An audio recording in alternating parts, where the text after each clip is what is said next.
Shri Francis George താങ്കൾ ദയവായി telephone ലൈനിൽ തുടരണം. ശ്രീ KVS, ഇവിടെ ചർച്ചകൾ കേട്ടുവല്ലോ.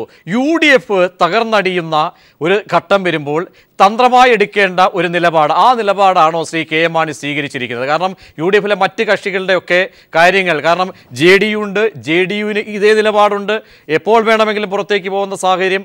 RSP എന്ത് നിലപാടെടുക്കുമെന്ന് ഒറ്റ ഒരു MP സ്ഥാനത്തിൽ മാത്രം തട്ടി നിൽക്കുകയാണ് അവരുടെ നിലപാട്. ഇങ്ങനെയൊക്കെ നോക്കുമ്പോൾ UDFിൻ്റെ ഭാവി അത് താങ്കൾ എങ്ങനെ കാണുന്നു ശ്രീ KVS?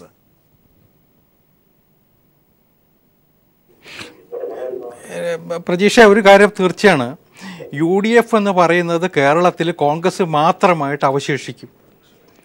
ഇപ്പോൾ KM മാണി പോയി, അതിന് തൊട്ട് പിന്നാലെ താമസിക്കാതെ RSPക്കും ജനതാദൾ Uവിനും ചില നിലപാടുകൾ എടുക്കേണ്ടി വരും, തീരുമാനങ്ങൾ എടുക്കേണ്ടി വരും. വീരേന്ദ്രകുമാർ ഏതാണ്ട് തീരുമാനം എടുത്തു കഴിഞ്ഞു എന്ന് തന്നെ വേണം കരുതാൻ. കാരണം സാഹചര്യങ്ങൾ കൊണ്ട് നീണ്ടുപോകുന്ന അത് തീരുമാനം പ്രഖ്യാപിക്കാനായിട്ട്. കാരണം കഴിഞ്ഞ പാലക്കാട് ലോക്സഭാ തെരഞ്ഞെടുപ്പിൻ്റെ റിപ്പോർട്ട് മുതൽ ഇതുവരെ അത് അദ്ദേഹത്തിനെ കാണിക്കാതെ, അദ്ദേഹം ആവശ്യപ്പെട്ട നിലപാടുകൾ എടുക്കാതെ UDF നീട്ടിക്കൊണ്ടു പോയത് നമ്മൾ കണ്ടതാണ്. ഇനിയും അദ്ദേഹത്തിന് ഇവിടെ തുടരാൻ ആത്മാഭിമാനമുണ്ടെങ്കിൽ കഴിയില്ല എന്ന് വിചാരിക്കുന്ന ഒരാളാണ് ഞാൻ. നമുക്കൊക്കെ അറിയാം വസ്തുത. മുസ്ലിം ലീഗ് ഈ കോൺഗ്രസിൻ്റെ കൂടെ മാത്രം നിന്നിട്ട് മുസ്ലിം ലീഗിൻ്റെ സ്ഥിതി എന്താവും? 5 കൊല്ലത്തിലൊരിക്കൽ അധികാരത്തിൽ വരാൻ കഴിയില്ലെങ്കിൽ ആ പാർട്ടിയുടെ അവസ്ഥ എന്താവും? കളഞ്ഞുവോ? നിങ്ങൾ നടത്തിയ സെക്രട്ടേറിയറ്റ് മാർച്ചുണ്ട്, അവിടെ മാണിയുടെ വീട്ടിലേക്ക് നടത്തിയ യോഗങ്ങളൊക്കെ നിങ്ങൾ വിഴുങ്ങിക്കളഞ്ഞ് വാതിൽ തുറന്നിടുകയാണോ? ഇന്ന് ഈ ഘട്ടത്തിൽ അതൊക്കെ ചോദിക്കേണ്ടി വരുന്ന ഒരു അവസ്ഥ ശ്രീ KVS? സമ്മതിച്ചു. അല്ല പ്രജീഷേ, ഞാൻ പറയുന്നത് ശരിയാണ്. മാണിയുടെ ട്രാക്ക് റെക്കോർഡ് നല്ലതല്ല എന്ന് നമുക്കൊക്കെ അറിയാം. പക്ഷേ വിജിലൻസിൻ്റെ ഇപ്പോൾ ഒരു കോടതിയിലെ തീരുമാനമാണ്. നമ്മളെ കോടതി വിധി വരെ കാത്തിരിക്കൂ. അദ്ദേഹത്തിനെതിരായിട്ട് വിജിലൻസ് ഇപ്പോൾ ഒരു ക്ലീൻ ചിറ്റ് കൊടുത്തു കഴിഞ്ഞു കോടതിയിൽ. ആ കേസിൽ, ബാർക്കോട കേസിൽ നമുക്കറിയാം അതിൻ്റെ ചരിത്രം മുഴുവൻ. അപ്പോൾ സ്വാഭാവികമായിട്ടും കോടതിയിൽ അദ്ദേഹത്തിന് കുറ്റവിമുക്തനായിട്ട് പുറത്തു വരാനുള്ള അവസരം നമ്മൾ കൊടുക്കുക, അതുണ്ടാവുമെന്ന് തന്നെയാണ് വിചാരിക്കേണ്ടത്. CPM പോലും പ്രതീക്ഷിക്കുന്നത് അതാണെന്നാണ് ഞാൻ വിചാരിക്കുന്നത്. കാരണം വിജിലൻസിൻ്റെ ക്ലീൻ ചിറ്റുണ്ട് ഇപ്പോൾ തന്നെ. കാരണം ഇനി അതിനകത്തൊരു തുടരന്വേഷണം ആവശ്യമില്ല എന്നൊരു നിലപാട് ഈ ഗവൺമെൻറ് വന്നതിന് ശേഷം വിജിലൻസ് കോടതി അറിയിച്ചിട്ടുണ്ട്. ഷഫീർ നേരത്തെ സൂചിപ്പിച്ചതാണ്. അപ്പോൾ സ്വാഭാവികമായിട്ടും അങ്ങുണ്ട്. പ്രതീക്ഷ, വേറൊരു കാര്യം കൂടി ഞാൻ ഈ സമയത്ത് സൂചിപ്പിക്കട്ടെ. ഈ കേരള കോൺഗ്രസിൻ്റെ പുറകിലുള്ള രാഷ്ട്രീയ ശക്തി അല്ലെങ്കിൽ മതപരമായ ശക്തി കത്തോലിക്കരാണ്, നമുക്കറിയാം. ഈ കത്തോലിക്ക സഭ നമുക്കറിയാം കേരളത്തിൽ കഴിഞ്ഞ കുറേ വർഷങ്ങളായിട്ട് ഒരു ട്രേഡ് യൂണിയൻ പോലെ പ്രവർത്തിക്കുന്ന ഒരു സംഘടനയാണ്. രാഷ്ട്രീയ പ്രസ്ഥാനത്തെ പോലെ പ്രവർത്തിക്കുന്നവരാണ്. ലാഭവും നഷ്ടവും നോക്കി തീരുമാനമെടുക്കുന്നവരാണ്. അവർക്ക് ഇന്നത്തെ സാഹചര്യത്തിൽ കേന്ദ്രത്തിലെ ഒരു ഗവൺമെന്റിന്റെ ഭാഗമായിട്ട് വരാൻ അവർക്ക് താല്പര്യമുണ്ട്. മാണിക്ക് കിട്ടിക്കൂടാമെങ്കിൽ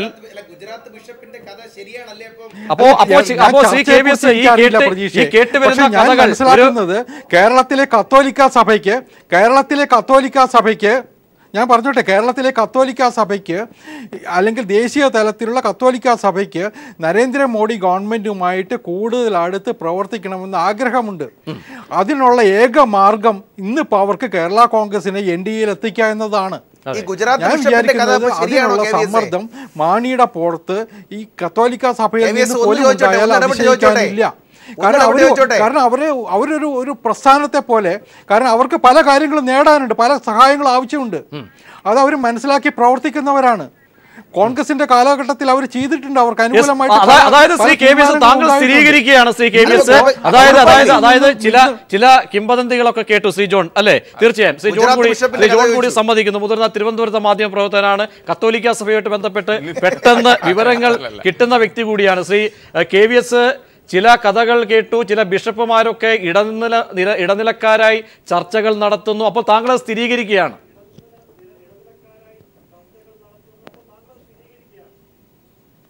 അല്ല, ഞാൻ പറഞ്ഞല്ലോ, കേരള കോൺഗ്രസ് ഞാനൊരു കാര്യം കൂടി പറയാം. കേരള കോൺഗ്രസ് വർഷങ്ങളായിട്ട് BJPക്ക് എതിരായിട്ട് പരസ്യമായിട്ട് നിലപാടെടുക്കാത്ത പാർട്ടിയാണ്. കേരളത്തിൽ അനവധി രാഷ്ട്രീയ പാർട്ടികളുണ്ട്.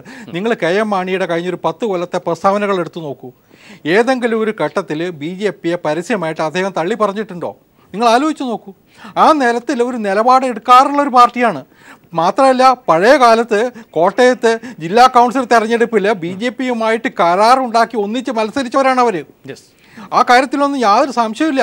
അവർക്ക് BJP-യുമായിട്ട് സഹകരിച്ച് പോകാൻ ബുദ്ധിമുട്ടുണ്ടാവില്ല എന്ന് തന്നെയാണ് ഞാൻ വിചാരിക്കുന്നത്. അതിനുള്ള അനുകൂല ഘടകം കൂടിയാണ് ഞാൻ ഈ പറയുന്ന കത്തോലിക്ക സഭയുടെ നിലപാടുകളും. അവർക്കും കത്തോലിക്ക സഭയ്ക്കും ഇതൊരു ആവശ്യമാണ് ഇപ്പോൾ കേന്ദ്ര സർക്കാർ. കാരണം കോൺഗ്രസ് ഇനിയിപ്പോൾ അടുത്ത കാലത്തെങ്ങാനും തിരിച്ചു വരുമെന്ന് കത്തോലിക്ക സഭയോ ഏതെങ്കിലും ഒരു രാഷ്ട്രീയ പ്രസ്ഥാനമോ കരുതുന്നുണ്ടോ? ജീവിതത്തിൽ ഉണ്ടാകാൻ പോകുന്നില്ല. പ്രധാനമായ ഒരു സ്ഥിരീകരണമാണ് ശ്രീ KVS നടത്തിയിരിക്കുന്നത്. കോൺഗ്രസിന് പോലും തിരിച്ചു വരാൻ സാഹചര്യമില്ല എന്ന തിരിച്ചറിവ് സഭ പോലും അവർ മനസ്സിലാക്കിയിരിക്കുന്നു. ആ നിലയിലുള്ള ചർച്ചകൾ നടക്കുന്നതായി ശ്രീ KVS തന്നെ പറഞ്ഞിരിക്കുന്നു. ശ്രീ ബാലകൃഷ്ണപിള്ള ടെലിഫോൺ ലൈനിൽ ചേരുന്നുണ്ട്. ശ്രീ ആർ ബാലകൃഷ്ണപിള്ള, താങ്കളൊക്കെ കേരള കോൺഗ്രസിന്റെ രൂപീകരണവുമായി ബന്ധപ്പെട്ട് പ്രമുഖ ഇടപെടലുകൾ നടത്തി മുൻനിരയിൽ നിന്ന വ്യക്തികളാണ്. കേരള കോൺഗ്രസിന്റെ വലിയ പ്രബലമായ ഒരു കക്ഷി ഇന്നിപ്പോൾ UDF വിടുമ്പോൾ ആ സാഹചര്യത്തെയും മുന്നോട്ടുള്ള മാണിയുടെ വഴിയെയും പിള്ള സാർ എങ്ങനെയാണ് നോക്കിക്കാണുന്നത്? ഈ മാണി ഒരു ശക്തിയായ ഒരു മാണിക്കൊരു പൊളിറ്റിക്കൽ ബേസ് ആദ്യം മുതൽ ഇല്ല. കാരണം ഇത് ഉണ്ടായപ്പോ മാണി ഇതിനകത്ത് ഇല്ലല്ലോ. 1964 കേരള കോൺഗ്രസ് ഉണ്ടാകുന്ന കാലത്ത് മാണി ഇതിനകത്തില്ല. ഒരു കൊല്ലം കഴിഞ്ഞ് സ്ഥാനാർത്ഥിയാകാനാണ് അദ്ദേഹം വരുന്നത്. അത് സ്വതന്ത്രമായിട്ടാണ് മത്സരിച്ചതെന്നാണ് എന്റെ ഓർമ്മ. അപ്പൊ മാണിക്ക് ഉള്ള സപ്പോർട്ടല്ല. അന്ന് തന്നെ പ്രമുഖമായി ഈ നേരത്തെ പറഞ്ഞതുപോലെ ക്രിസ്ത്യൻ കമ്മ്യൂണിറ്റിയുടെയും നായർ കമ്മ്യൂണിറ്റി, കാരണം മന്നത്തോൽ മനോഹരാണ് ഉദ്ഘാടനം ചെയ്തിരുന്നതൊക്കെ മേഘാലത്ത്. കേരള കോൺഗ്രസ് എന്ന് പറയുന്ന പ്രസ്ഥാനം ഉദ്ഘാടനം ചെയ്ത ശ്രീ മന്നത്തോൽ മനോഹരന്റെയും അതുപോലെ തന്നെ കത്തോലിക്ക ബിഷപ്പന്മാരുടെയും അകത്തോലിക്ക ബിഷപ്പന്മാരുടെയും പിന്തുണയോടുകൂടി 25 സീറ്റ് പിടിക്കുന്ന സമയത്ത് മാണിയൊന്നുമില്ല.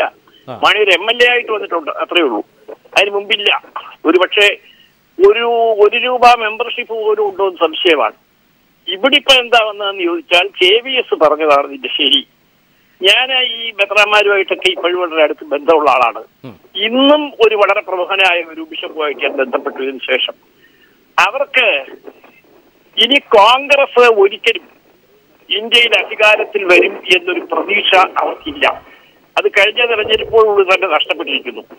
അതുപോലെ മാണിക്കുണ്ടായിരുന്ന ബാക്ക്ഗ്രൗണ്ട് ഇന്നില്ല. ഉണ്ടെങ്കിൽ പൂഞ്ഞാറിന് വരികയില്ല. ഉണ്ടെങ്കിൽ മാണി തന്നെ ജയിച്ച നിയോജകമണ്ഡലത്തിൽ മാണി യഥാർത്ഥത്തിൽ ജയിച്ചത് ഞാൻ തുറന്നു നിങ്ങളോട് പറയാം. പാലായിൽ ജയിച്ചത്, ഞാൻ പാലായിൽ പോയിരുന്നാണ്. ആ പാലായിൽ ജയിച്ചത് SNDP വെള്ളാപ്പള്ളി നടേശന്റെ വലിയ സപ്പോർട്ട്, പിന്നെ മറ്റൊരു സമുദായ സംഘടനയുടെ നേതാവിന്റെ സപ്പോർട്ട്. 2500 വോട്ടല്ലേ, ഒരു വിഷമമുള്ള കാര്യമല്ല. അങ്ങനെയാണ് ജയിച്ചത്. പഴയ പോലൊരു ക്രൈസ്തവ കോൺസെൻട്രേഷൻ ഒന്നും മാണിക്ക് അനുകൂലമായി വന്നിട്ടില്ല. വന്നാൽ 50,000 വോട്ടിന്റെ ഭൂരിപക്ഷം ജയിക്കണ്ടേ? ഇല്ലല്ലോ. അപ്പൊ മാത്രമല്ല ഒരു കാര്യം, ഇപ്പൊ ജോൺ അവിടെ ഇരിപ്പുണ്ട്, ജോണിനറിയാം. അതായത് ഈ തെരഞ്ഞെടുപ്പിലാണ് ബിഷപ്പന്മാര് ഇടയലേഖനം ഇറക്കാത്ത ഏക തെരഞ്ഞെടുപ്പ്. 1954 ഞാൻ കോളേജിൽ പഠിക്കുന്ന കാലം മുതൽ തിരുക്കൊച്ചി മുതൽ ഇടയലേഖനം ഇറക്കുന്നത് അറിഞ്ഞിട്ടുള്ള ആളാ. 60 ഞാൻ ഇലക്ഷൻ ഇരിക്കുന്ന സമയത്തും ഇടയലേഖനമുണ്ട്. ഇലക്ഷനുകളിൽ എല്ലാ ഇടയലേഖനമുണ്ട്. പക്ഷേ ഇത്തവണത്തെ തെരഞ്ഞെടുപ്പിൽ, പാർലമെന്റ് തെരഞ്ഞെടുപ്പിൽ പോലും ഇടയലേഖനം അല്ലെങ്കിലും സർക്കുലർ പോയി. ഇത്തവണ അതുമില്ല. അപ്പൊ കത്തോലിക്ക സഭയെ സംബന്ധിച്ചിടത്തോളം, മറ്റേ നോൺ കാത്തലിക്സ് ഒന്നും മാണിയോടില്ല. കത്തോലിക്ക സഭയെ സംബന്ധിച്ചിടത്തോളം മാണിയെ സപ്പോർട്ട് ചെയ്യുക എന്നുള്ളത് ഇനി BJP പോയാലും ഉണ്ടാകുകയില്ല. അവിടെയാണ് പിള്ള സാർ ഈ ചർച്ചയിൽ ശ്രീ കോൺഗ്രസിന്റെ പ്രതിനിധിയൊക്കെ ചോദിച്ച, അല്ലെങ്കിൽ പല ജോൺ അടക്കമുള്ള മാധ്യമപ്രവർത്തകർ പറഞ്ഞത് ഫസ്റ്റ് ഓപ്ഷൻ LDF ആണ്. ആ LDFുമായി ചർച്ച നടത്തുക, ഒരു സാഹചര്യമൊക്കെ. ഇനി 2 വർഷത്തെ ഒരു ഡെഡ് ലൈൻ, ഒരു ടൈമാണുള്ളത്. ഇനിയുള്ള തെരഞ്ഞെടുപ്പ്, വലിയ സാഹചര്യങ്ങൾ, പല സാഹചര്യങ്ങളും മാറി മറിയാം, രാഷ്ട്രീയമാണ്. അവിടേക്ക് LDFിലേക്കാണോ ഫസ്റ്റ് ഓപ്ഷൻ? 2, ഇത് സ്ഥിരീകരിക്കാമെങ്കിൽ ഈ സഭാ നേതൃത്വം അവിടെ നമ്മൾ NDAക്കിലേക്കുള്ള ഒരു പോക്കിന് കളമൊരുങ്ങുമ്പോൾ ജൈവപരമായിട്ടുള്ള നിലനിൽപ്പ് ഒരുപക്ഷെ കേരള കോൺഗ്രസിൻ്റെ അവിടെ കത്തോലിക്ക വിഭാഗങ്ങൾ ഒക്കെയുള്ള, അല്ലെങ്കിൽ മലയോര മേഖലയിലെ ആളുകളുടെ വികാരം, ആ സാഹചര്യങ്ങൾ കൂടി അനുകൂലമാകുമ്പോൾ രണ്ടാമത്തെ ഓപ്ഷൻ NDA അതായിരിക്കുമോ? ശ്രീ പിള്ള സാർ, എങ്ങനെയാണ് അതിനെ ഒന്ന് വിലയിരുത്തുന്നത് താങ്കൾ? അതായത് ക്രൈസ്തവ നേതൃത്വത്തിന്റെ പിന്തുണയുണ്ടെങ്കിൽ ഈ ക്രൈസ്തവ കോൺസ്റ്റിറ്റ്യുവൻസീസ് ഇപ്പൊ എറണാകുളത്തുള്ള കോൺസ്റ്റിറ്റ്യുവൻസി ഉൾപ്പെടെ, ഇപ്പം കോതമംഗലം, മൂവാറ്റുപുഴ ഉൾപ്പെടെ, തിരുവല്ല ഉൾപ്പെടെ, റാന്നി ഉൾപ്പെടെ എല്ലാം ക്രൈസ്തവ ഭൂരിപക്ഷമാണ്. ക്രൈസ്തവ ഭൂരിപക്ഷം ഇല്ലാത്ത ആറന്മുള ഉൾപ്പെടെ ഉള്ള നിയോജക മണ്ഡലങ്ങളിൽ എങ്ങനെയാണ് ഈ കോൺഗ്രസ്? എന്റെ ഒരു അഭിപ്രായം ഞാൻ പറയാം. മാണിയെ ഇത്രയും നാള് കോൺഗ്രസ് കൊണ്ടു നടന്നത് തെറ്റാണ് എന്ന് അവരോടെല്ലാം ഒറ്റയ്ക്ക് ഞാൻ പറഞ്ഞിട്ടുണ്ട്. മാണി ആവശ്യം വരുമ്പോൾ പോയി. ഒന്നുകൂടെ കുറച്ചുകൂടെ പറയാം, തുറന്നിയും പറയാം. ഒരു 1.5 കൊല്ലം മുമ്പ് PC ജോർജ് മാണിയെ മുഖ്യമന്ത്രിയാക്കി ഒരു ഗവൺമെന്റ് ഉണ്ടാക്കണം എന്ന് LDFിലെ ചില പ്രമുഖ പാർട്ടികളോട് സംസാരിക്കുമ്പോൾ, ഞാനൊന്ന് LDF ആയിട്ട് കുറച്ചടുത്ത് നിൽക്കുന്ന സമയമാണ്, സംസാരിക്കുന്ന സമയത്ത് ഞാൻ അവരോട് തന്നെ പറഞ്ഞിട്ടുണ്ട് അപകടമാണ്, വരുന്ന ഉദ്ദേശം ഇതാണ് എന്ന് പറഞ്ഞിട്ടുണ്ട്. അവരതിൽ നിന്ന് പിന്മാറി. അത് മറ്റൊരു കാര്യം, ഒരു പക്ഷേ 1.5 കൊല്ലം 2 കൊല്ലം മുമ്പ്, ഇത് ഷിബുയി പോയിട്ട് പറഞ്ഞല്ലോ, 2 കൊല്ലം മുമ്പ് മാണിയെ LDF കൊണ്ടുവരാൻ കഴിയുമായിരുന്നു. പക്ഷെ വേണ്ടെന്ന് വെച്ചിട്ടാ. ഫസ്റ്റ് ഓപ്ഷൻ എവിടെയാണ്, സെക്കൻഡ് ഓപ്ഷൻ എവിടെയാണെന്നും പറയാനൊക്കെ. അത് പണ്ടൊരു സിനിമയെ പറഞ്ഞു പോലെ, ഒരു പെണ്ണിനെ കണ്ടപ്പോ പാതി സമ്മതിച്ചെന്ന് പറഞ്ഞു ഒരു ഹാസ്യ നടൻ. അപ്പൊ എങ്ങനെ സമ്മതിച്ചെന്ന് ചോദിച്ചപ്പോ ചോദിച്ചു, ഞാൻ സമ്മതിച്ചു, അവള് സമ്മതിച്ചിട്ടില്ല എന്ന് പറയുന്ന പോലുള്ള ഒരു ആഗ്രഹമായിട്ടാണ് ഞാൻ ഈ ഫസ്റ്റ് ഓപ്ഷൻ. പക്ഷെ സെക്കൻഡ് ഓപ്ഷൻ എന്ന് പറയുന്നത് മാണിക്കോ മകനോ ഒരു കവറ്റബിൾ പോസ്റ്റ് കിട്ടുമെന്നുണ്ടെങ്കിൽ അത് സെക്കൻഡ് ഓപ്ഷൻ ഫസ്റ്റ് ഓപ്ഷൻ ആകാൻ വളരെ താമസം വരില്ല. യെസ്, പിള്ള സാർ ദയവായി ടെലിഫോൺ ലൈനിൽ താങ്കൾ തുടരണം. ഗോവിന്ദൻ മാസ്റ്റർ കൂടി നമ്മോടൊപ്പം ചർച്ചയിൽ ചേരുന്നുണ്ട്. അപ്പം ജോണിന് പോകേണ്ടത്. ശ്രീ ജോൺ, ആ സ്ഥിരീകരണം, കാരണം KVS ഇട്ടുകൊടുത്തതാണ്, നമ്മൾ ഒക്കെ ഇന്ന് കേട്ട കാര്യങ്ങൾക്കൊരു സ്ഥിരീകരണം BJPയുമായി ബന്ധപ്പെട്ടവർ തന്നെ നൽകുന്നത്, അത് വിശ്വസിക്കാവുന്നതാണ്. ആദ്യമേ ഞാനത് പറഞ്ഞതാണ്, ഈ എങ്ങോട്ടാണ് ശ്രീ KM മാണിയുടെ പാർട്ടി പോകുന്നത് എന്നുള്ള കാര്യം. ഇപ്പം ഏകദേശം ശ്രീ R ബാലകൃഷ്ണപിള്ളയും അതേ സമാന രീതിയിലാണ് ഇപ്പോൾ പറഞ്ഞിട്ടുള്ളത്. ഇപ്പോഴത്തെ എൻ്റെ വീക്ഷണം ഇത് തന്നെയാണ്. ആദ്യം അദ്ദേഹം സമീപിക്കുക LDFനെ തന്നെ ആയിരിക്കും.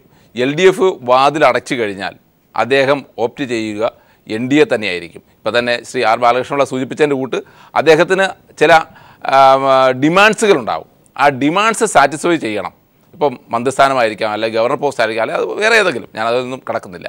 അങ്ങനെ അദ്ദേഹത്തിൻ്റെ ഡിമാൻഡുകൾ അംഗീകരിക്കപ്പെടുകയാണെങ്കിൽ BJPയെ സംബന്ധിച്ചോളം കേരളത്തിൽ അവരുടെ ശക്തി വർദ്ധിപ്പിക്കുന്നതിനുള്ള ഒരു ഉപായം, പ്രത്യേകിച്ച് ക്രൈസ്തവ ന്യൂനപക്ഷ മേഖലകളിലേക്ക് കടന്നു കയറുന്ന എന്നുള്ള അവരുടെ ഒരു നിലപാടുണ്ട്, അല്ലെങ്കിൽ അവരുടെ ഒരു ആഗ്രഹമുണ്ട്. ആ ലക്ഷ്യത്തിലേക്ക് അവർക്ക് അടുക്കുന്നതിനുള്ള ഒരു വഴി തുറക്കലായിരിക്കും KM മാണിയിലൂടെ അവർ സൃഷ്ടിക്കാൻ പോകുന്നത്. അതിനുള്ള അവസരം BJP റെഡിയാണ്. പക്ഷേ അതിനു മുമ്പ് ശ്രീ KM മാണി ആദ്യം ശ്രമിക്കുന്നത് LDFിൻ്റെ വാതിലുകൾ തുറക്കപ്പെടുന്നതിന് വേണ്ടിയായിരിക്കും. അത് തുറന്നില്ലെങ്കിൽ സ്വാഭാവികമായിട്ടും അദ്ദേഹം വീണ്ടും NDA സമീപിക്കാനാണ് സാധ്യതയെന്നാണ് ഇതുവരെയുള്ള നമ്മളുടെ. എന്തായാലും പിള്ള സാറ് ടെലിഫോൺ ലൈനിൽ തുടരണം. ഗോവിന്ദൻ മാഷ് തന്നെ സ്ഥിരീകരിക്കട്ടെ LDF വാതിൽ തുറക്കുമോ എന്ന്. ഇടവേളയ്ക്ക് ശേഷം പെട്ടെന്ന് മടങ്ങിയത് ശ്രീ ഗോവിന്ദൻ മാഷ്, UDFിൽ തുടർന്നുകൊണ്ട് ഇനി ഒരു അർത്ഥമില്ല. UDFിൻ്റെ തകർച്ച ബോധ്യപ്പെട്ട് തന്ത്രപരമായി എടുത്ത മാണിയുടെ നിലപാട് അങ്ങനെ തന്നെ വ്യാഖ്യാനിക്കേണ്ടി വരും. ഇനി എങ്ങോട്ട് എന്ന ചോദ്യത്തിന് നിരീക്ഷകർ നൽകുന്ന ചോദ്യം ഫസ്റ്റ് ഓപ്ഷൻ LDFുമായുള്ള ചർച്ച എന്തായിരിക്കും? LDFിൻ്റെ ഈ ഘട്ടത്തിൽ 2 വർഷത്തെ ടൈമാണ് എത്തിക്കുന്നത്. അവിടെ LDF എടുക്കുന്ന നിലപാട് എന്തായിരിക്കും? 2 വർഷത്തിൻ്റെ അപ്പുറത്തുനിന്ന് എന്ത് നടക്കാൻ പോകുന്നു ഇപ്പം പറയാൻ സാധിക്കുന്നതൊന്നുമല്ല. കേരള രാഷ്ട്രീയവും ഇന്ത്യൻ രാഷ്ട്രീയവും ഒക്കെ എത്ര വേഗമാണ് മാറി ഇന്നത്തെ സാഹചര്യത്തിൽ. അപ്പോൾ ഇന്നത്തെ സാഹചര്യത്തിൽ മാണി എന്ത് നിലപാടാണ് സ്വീകരിക്കുക എന്നത് വ്യക്തമാക്കണം. മറ്റൊന്ന്, ഇടതുപക്ഷ ജനാധിപത്യ മുന്നണിയെ സംബന്ധിച്ചിടത്തോളം 3 പ്രധാനപ്പെട്ട കാര്യങ്ങൾ ഊന്നിയിട്ടാണ് ഈ മുന്നണി തന്നെ കെട്ടിപ്പൊക്കിയിട്ടുള്ളത്. 1 മതനിരപേക്ഷതയാണ്, 2 അഴിമതി വിരുദ്ധമായ നിലപാടാണ്, 3 കേരളത്തിൻ്റെ വികസനമാണ്. ഈ 3 പ്രധാനപ്പെട്ട കാര്യങ്ങളിൽ ഊന്നി നിന്ന് പ്രവർത്തിച്ച് മുമ്പോട്ടേക്ക് വരുന്ന ഇടതുപക്ഷ ജനാധിപത്യ മുന്നണിയും ഗവൺമെൻറ്റും ഈ കേരള രാഷ്ട്രീയത്തിൽ വളരെ ഫലപ്രദമായ രീതിയിൽ മുന്നേറിക്കൊണ്ടിരിക്കുന്ന ഒരു ഘട്ടത്തിൽ UDF ശിഥിലമായിരിക്കുന്നു എന്നുള്ളതിൻ്റെ ഏറ്റവും പ്രകടമായ ഉദാഹരണമാണ് ഇന്ന് ഏറ്റവും അവസാനമായി മാണി UDF വിട്ടത്. UDFിലെ ഏറ്റവും പ്രബലമായ ഒരു പാർട്ടി, അല്ലെങ്കിൽ അതിന് 3ാമത്തെ കക്ഷി, 1ാമത്തെ കക്ഷി കോൺഗ്രസ് കഴിഞ്ഞാൽ പിന്നെയുള്ളത് ലീഗാണ്. ലീഗ് കഴിഞ്ഞാൽ 3ാമത്തെ പാർട്ടിയാണ് ഈ പറയുന്ന കേരള കോൺഗ്രസ് മാണി. ആ കേരള കോൺഗ്രസ് മാണി ഇപ്പോഴും വിട്ടിരിക്കുകയാണ്, UDF എന്ന് വിട്ടിരിക്കുകയാണ്. UDF വിട്ട് ഇനി ഏതിലേക്കാണ് ചേക്കേറുന്നത് എന്നൊന്നും ഇപ്പോൾ പൂർണ്ണമായ അർത്ഥത്തിൽ പറയാൻ സാധിക്കുന്നതല്ല. ഇടതുപക്ഷ ജനാധിപത്യ മുന്നണി ഏതായാലും ബാർ കോഴ കേസ് ഉൾപ്പെടെയുള്ള നിരവധി അഴിമതി ആരോപണങ്ങൾ, ആ അഴിമതി ആരോപണങ്ങൾക്ക് വിധേയപ്പെട്ട ഒരാൾ തന്നെയാണ് മാണി.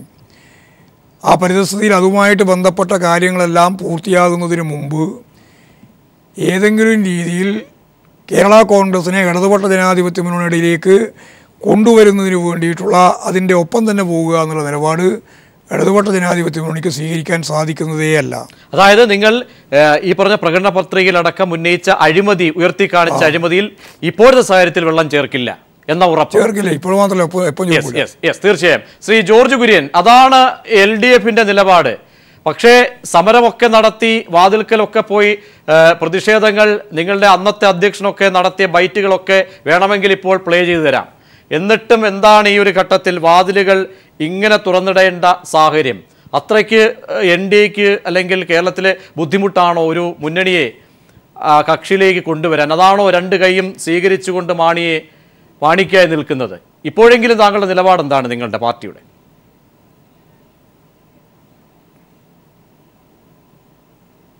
ഈ സംഭവ വികാസത്തിൽ കേരള രാഷ്ട്രീയത്തിൽ ഏറ്റവും ഗുണപരമായിട്ട് ഒരു അന്തരീക്ഷം ഉണ്ടാകുന്നത് ഭാരതീയ ജനതാ പാർട്ടിക്കാണ്. അത് നമ്മൾ അഖിലേന്ത്യാ അടിസ്ഥാനത്തിൽ പരിശോധിച്ച് കഴിഞ്ഞാൽ നമുക്ക് കാണാൻ സാധിക്കും. ഭാരതീയ ജനതാ പാർട്ടി വളർച്ചയുടെ ഒരു ഘട്ടത്തിലെത്തുമ്പോൾ ആ സംസ്ഥാനങ്ങളിലെല്ലാം തന്നെ മറ്റ് കക്ഷികളിലും മുന്നണികളിലും അപചയങ്ങൾ ഉണ്ടാകുകയും ഭാരതീയ ജനതാ പാർട്ടിക്കൊരു സ്പേസ് വരികയും ചെയ്യുന്ന ഒരു സാഹചര്യം അഖിലേന്ത്യാ അടിസ്ഥാനത്തിൽ എല്ലാ സംസ്ഥാനങ്ങളിലും കാണുന്നതാണ്. അതുതന്നെയാണ് കേരളത്തിൽ സംഭവിക്കുന്നത്. UDF എന്ന് പറയുന്ന മുന്നണി ഏതാണ്ട് തകരുകയാണ്. KM മാണി എന്ന് പറയുന്ന രാഷ്ട്രീയ നേതാവ്, കേരള കോൺഗ്രസ് കേരള രാഷ്ട്രീയത്തിലെ ഒരു മൃദു രാഷ്ട്രീയ കക്ഷിയാണ്. കാരണം മറ്റ് സംസ്ഥാനങ്ങളിലെ ആൾക്കാരും നേതാക്കന്മാരും പറയുന്നത് കേരളത്തിലെ എല്ലാ പാർട്ടിക്കാർക്കും ഒരു തീവ്രതയാണുള്ളതെന്നാണ്. പക്ഷേ കേരളത്തെ സംബന്ധിച്ചിടത്തോളം കേരള കോൺഗ്രസ് എന്നും ഒരു മൃദു രാഷ്ട്രീയത്തിൻ്റെ വക്താക്കളാണ്. ഒരുപക്ഷെ അവരുടെ സാഹചര്യമായിരിക്കാം, സമ്പത്തായിരിക്കാം, അങ്ങനെയുള്ള പല കാര്യങ്ങളായിരിക്കാം, വിശ്വാസമായിരിക്കാം. ഏതായാലും അങ്ങനെയുള്ള KM മാണി UDF-ൽ നിന്ന് വിട്ട് പുറത്തു വരുന്ന അവസരത്തിൽ UDF തകരുകയും BJPക്ക് ഒരു സ്പേസ് ഉണ്ടാകുകയും ചെയ്യുന്നു എന്നുള്ളതാണ് ഇതിൻ്റെ ആദ്യത്തെ ഗുണപരമായിട്ടുള്ള കാര്യം. പിന്നെ വേറൊരു കാര്യം, ഇത് ഭാരതീയ ജനതാ പാർട്ടിയെ സംബന്ധിച്ചിടത്തോളം മധ്യ കേരളത്തിൽ അല്ലെങ്കിൽ മധ്യ തിരുവിതാംകൂറിൽ ഈ കോൺഗ്രസ്സിനുണ്ടായിരുന്ന സാമൂഹ്യ പിന്തുണ അത് കേരള കോൺഗ്രസുമായിട്ട് ചേരുന്ന അവസരത്തിൽ അതിനൊരു സാമൂഹ്യമായിട്ടുള്ള ഒരു രസതന്ത്രമുണ്ടായിരുന്നു. ആ ചരിത്രത്തിലേക്കല്ല ശ്രീ ജോർജ് കുര്യൻ, ഒറ്റ ചോദ്യം ഉത്തരം. ചരിത്രമല്ല കേൾക്കേണ്ടത്, വളച്ചൊടിക്കലല്ല. നമുക്ക് വേണ്ടത് ഇവിടെ ഒരു ബിഷപ്പ്, ഗുജറാത്തിലെ ഒരു വലിയ കത്തോലിക്ക സഭയുടെ വ്യക്തി ഇടനിലക്കാരനായി നിന്നുകൊണ്ട് BJP നേതൃത്വവുമായി ചർച്ച നടത്തുന്നു. എപ്പോഴായിരിക്കും ഇതിന്റെ സ്ഥിരീകരണം ഒക്കെ ഉള്ള കിംവദന്തികളൊക്കെ കേൾക്കുന്ന ഈ ഒരു ഘട്ടത്തിൽ അതിനൊരു സ്ഥിരീകരണം മാത്രം മതി.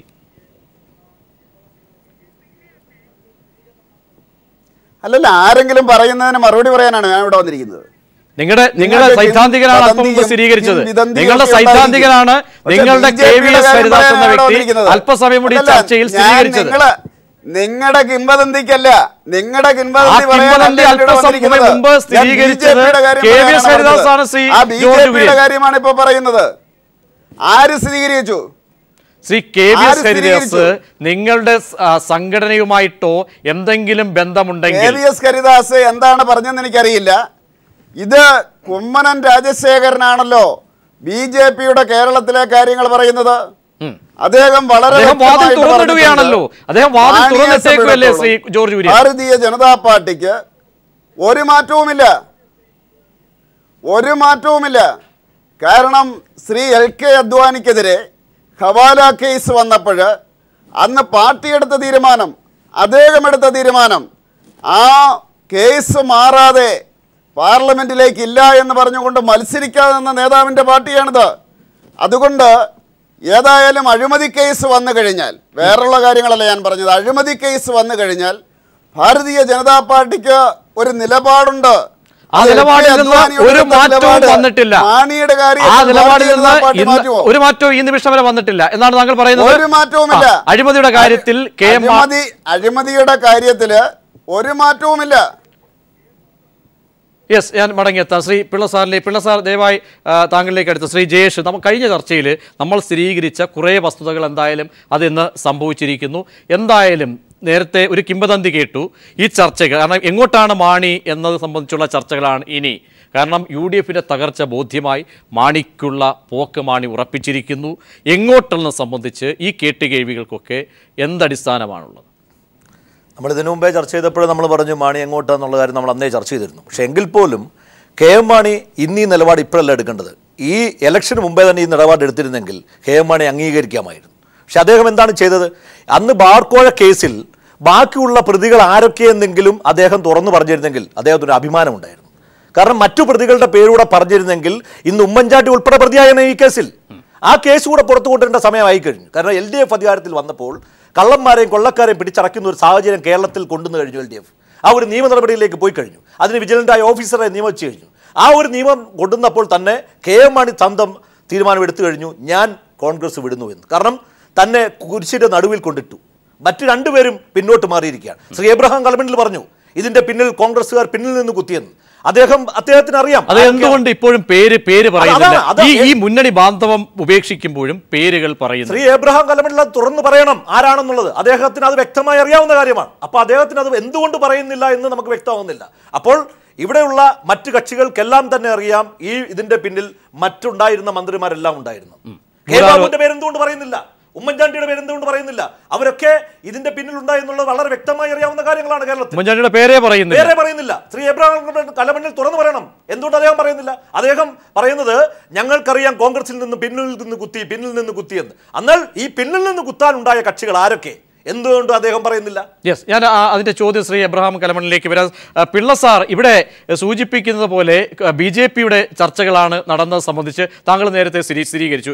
ഇനി ആത്യന്തികമായിട്ട് ബാലകൃഷ്ണ പിള്ളയ്ക്ക് ചെയ്യാൻ കഴിയുന്ന കാര്യം UDFിൻ്റെ സ്ഥിതി എങ്ങനെയാണ് താങ്കൾ കാണുന്നത്? കാരണം UDFിലെ കക്ഷികൾ ഈ വിട്ടുപോകലിനെ UDFിൻ്റെ തകർച്ച, ആ ചർച്ച നമ്മൾ പ്രത്യേകം മാറ്റിവെക്കേണ്ട സമയമാണിത്. UDFിൻ്റെ തകർച്ച, കാരണം ഒട്ടേറെ മുന്നണികൾ കക്ഷികൾ ഇനിയുണ്ട്. RSP, ഞാൻ നേരത്തെ സൂചിപ്പിച്ചതുപോലെ JDU ഒരു കോൺഗ്രസ് ലീഗ് കക്ഷിയായി UDF മാറുകയാണോ? VS പറഞ്ഞതുപോലെ ജനങ്ങൾ അംഗീകരിച്ച കുറെ വോട്ട് കിട്ടിയ രണ്ട് കക്ഷിയേ ഉള്ളൂ, ഒരുപാട് കക്ഷിയൊന്നുമില്ല. ഇപ്പൊ RSPക്കില്ല, ജോണിന്റെ പാർട്ടിക്കില്ല, അതുപോലെ തന്നെ വീരേന്ദ്രകുമാറിന്റെ പാർട്ടിക്കില്ല. അവർക്കൊന്നും യാതൊരു റെപ്രസെന്റേഷനും ഇല്ല. ഇപ്പൊ മാണിയും പോയി കഴിഞ്ഞു. ഈ ഉണ്ടെന്ന് പറയുന്നത്, നിങ്ങൾ ഈ പറയുന്ന ഉണ്ടെന്ന് പറയുന്നത് ഇനി ശേഷിച്ചിരിക്കുന്ന ഒരു മുന്നണിയാണോ? ഈ മുന്നണി ഉണ്ടാക്കിയ ഒരാളാണ് ഞാന്. ഇത് മുന്നണിയാണോ? ഇപ്പൊ ലീഗും പിന്നെ കോൺഗ്രസും അല്ലേ ഉള്ളൂ. ബാക്കി ആർക്കും ജനങ്ങളുടെ അംഗീകാരവും കൊടുത്തിട്ടില്ല, അംഗീകാരമില്ല. പഞ്ചായത്ത് മുനിസിപ്പൽ തെരഞ്ഞെടുപ്പിൽ പോലും കാര്യമായി ഒന്നും നേടാൻ കഴിയാത്ത RSP ഉൾപ്പെടെയുള്ള പാർട്ടികളാണ് ഇതിനകത്തുള്ളത്. ഇപ്പൊ UDF ഉണ്ടോ? UDF ഇല്ല. ഞാന് തമാശയായിട്ട് അല്ല പറഞ്ഞത്. ഞാന് 1.5 കൊല്ലം മുമ്പ് UDF ഇട്ടപ്പോ ഞാൻ പറഞ്ഞു UDFിൽ നിന്ന് ഇനി പലരും പോകുന്നു. ഉമ്മൻചാണ്ടി പറഞ്ഞു ആരും പോയില്ല, വളരെ ശക്തമായിട്ട് നിൽക്കുമെന്ന്. പോയില്ലേ? ഇനി പോകും, ഇനി വീണ്ടും പോകും. അത് ആരൊക്കെയാ പോകുന്നതെന്ന് ഇവിടെ ഞാൻ പറയുന്നില്ല. ഞാൻ നേരത്തെ ജോലിച്ചൊന്നുമല്ല. ഇനിയും പോയിക്കൊണ്ടിരിക്കും. UDF തകർച്ചയിലാണ് അതിന്റെ കാരണം.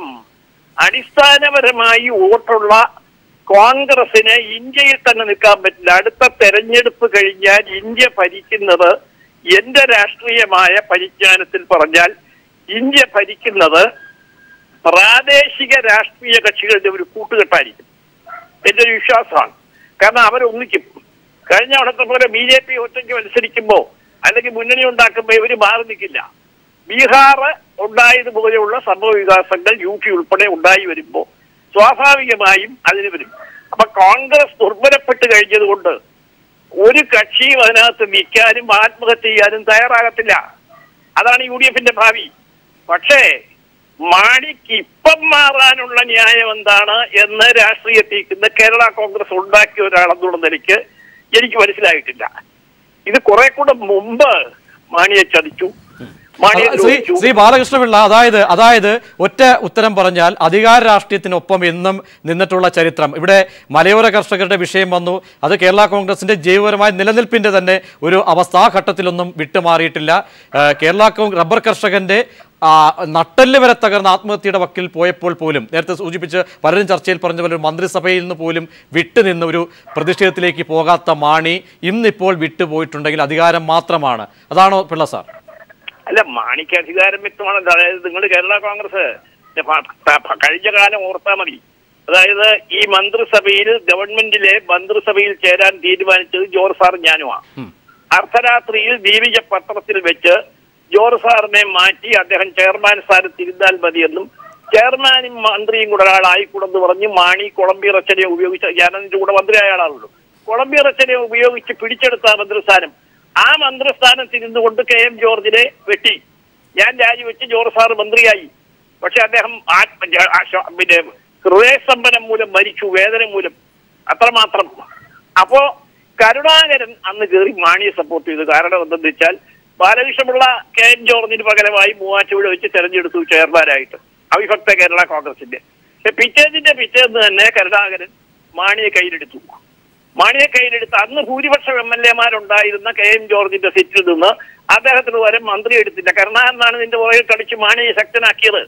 രാഷ്ട്രീയം നിങ്ങൾ മറക്കരുത്. ആ ശക്തിയൊക്കെ ഇന്ന് കോൺഗ്രസിന് പോയി. യെസ്, ഞാൻ താങ്കളിലേക്ക് ദയവായി പിള്ള സാർ മടങ്ങിയെത്താം. ശ്രീ ഷഫീർ, ഇതാണ് കോൺഗ്രസിന്റെ UDF-ന്റെ അവസ്ഥ. എങ്ങനെ മുന്നോട്ട് പോകും? കാരണം ഒരു കോൺഗ്രസ് ലീഗ് അല്ലാതെ സ്ഥിരതയോട് നിൽക്കുന്ന എത്ര കക്ഷികളുണ്ട് ശ്രീ ഷഫീർ UDF-ൽ ഇന്നത്തെ സാഹചര്യത്തിൽ?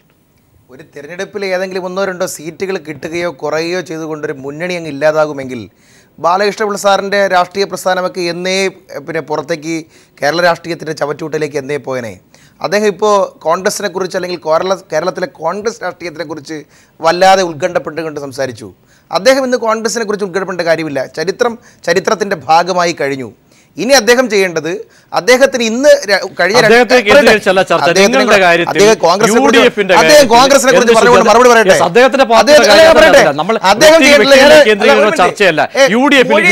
ബിവിയുടെ വീട്ടിനകത്ത് ആരെങ്കിലും വരുന്നുണ്ടോ എന്ന് പുറത്ത് നിന്ന് നിർദ്ദേശിക്കേണ്ട കാര്യം ബാലകൃഷ്ണൻ.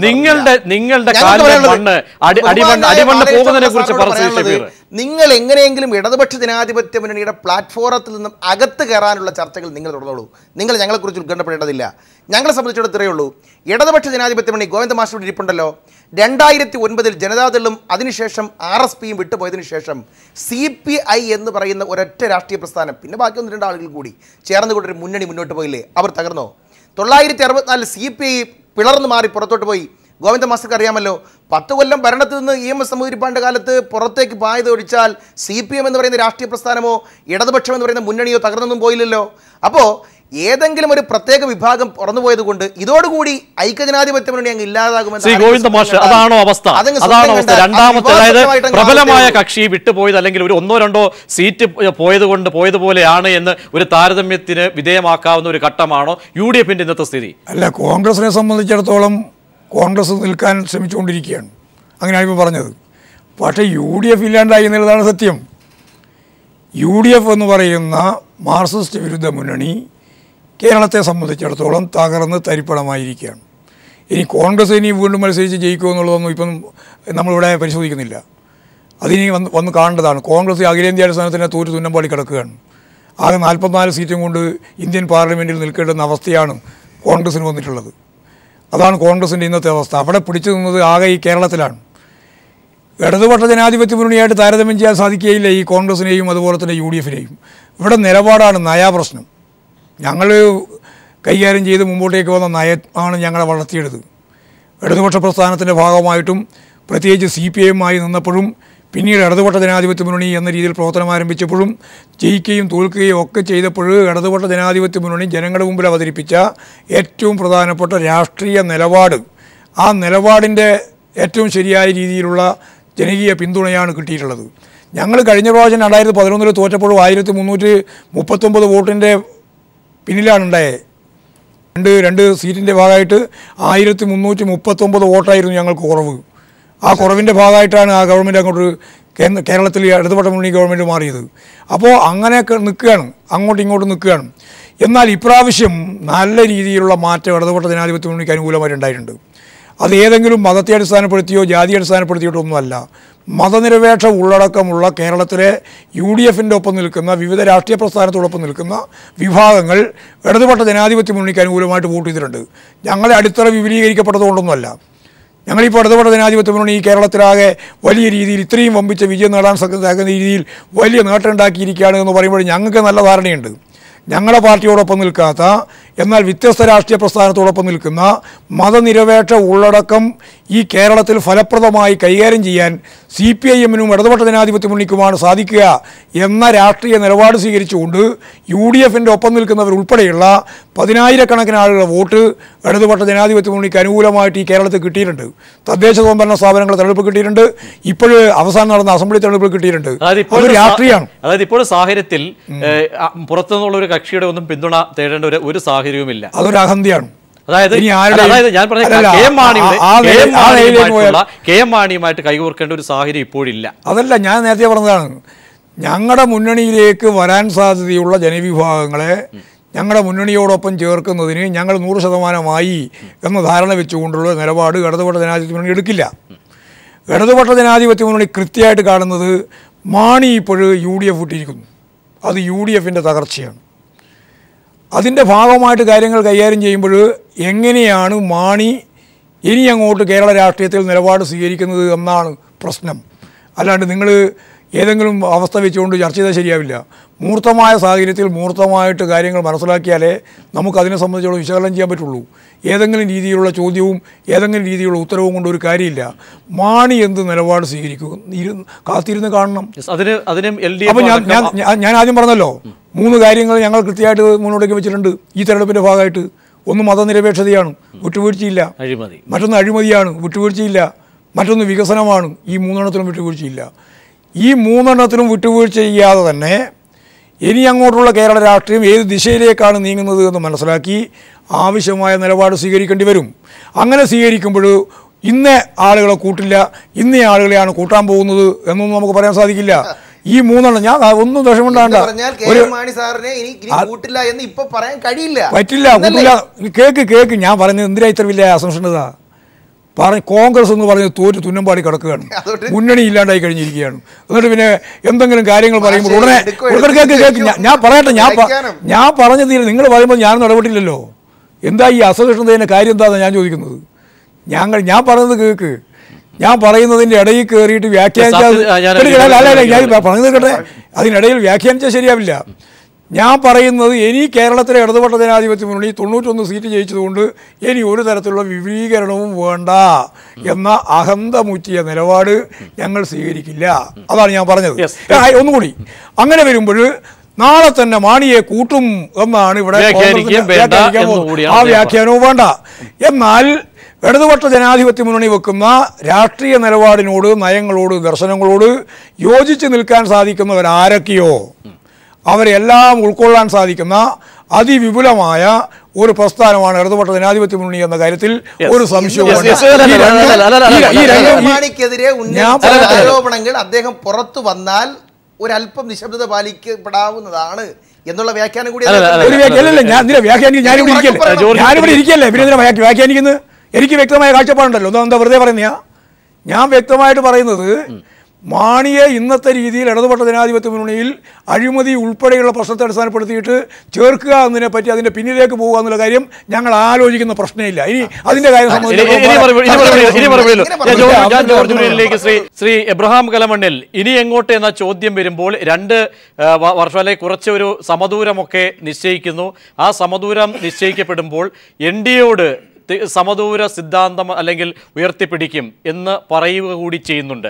അത് ഒരുപക്ഷെ ജോസഫ് അടക്കമുള്ള ആളുകളൊക്കെ നിങ്ങൾ പെട്ടെന്ന് NDAയുമായിട്ടൊരു ചർച്ചയിലേക്ക് പോയി കഴിഞ്ഞാൽ ഉണ്ടാകാവുന്ന ചില തിരിച്ചടികൾ അതൊക്കെ മനസ്സിലാക്കിക്കൊണ്ടെടുത്ത തന്ത്രപരമായ നിലപാടാണോ, അതോ ആരുമായിട്ടും ചർച്ചകൾക്ക് ഞങ്ങൾ തയ്യാറാണ് എന്ന വാതിൽ തുറന്നിടുകയാണോ?